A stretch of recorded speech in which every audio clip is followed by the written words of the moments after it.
How to fix? How do you want to open this file error on your Windows? What's up everyone? If you have been getting how do you want to open this file message constantly, I'm going to show you how you can fix it. So the first thing that you want to do is search for default apps.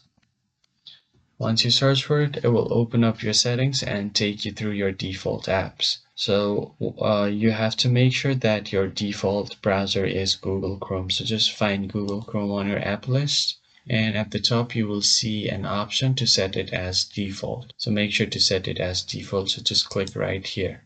And after you do this, you just close down. Another thing that you want to do is go ahead and open your settings again.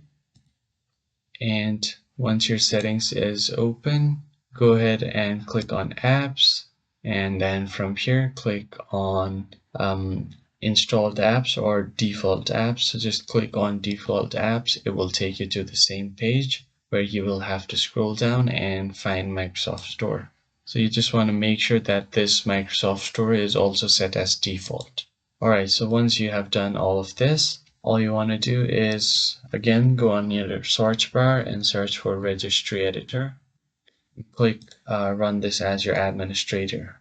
So from here what you want to do is just click on this first folder and click on this drop down, and if you scroll down here you want to find for .exe file. So just scroll down and find .exe.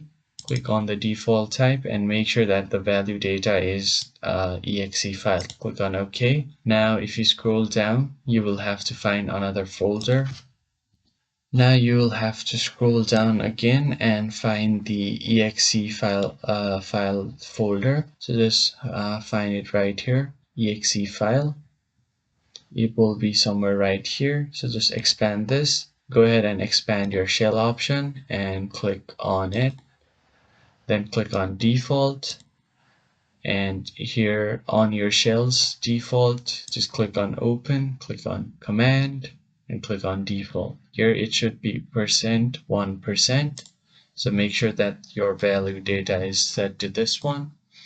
And after you do this, click on open and run as. Click on command here as well. Check its default value. It should be the same one. And once you do this, you should no longer get the error. If you found the video helpful, hit the like button below and subscribe. I'll catch you guys on the next one. Thank you for watching.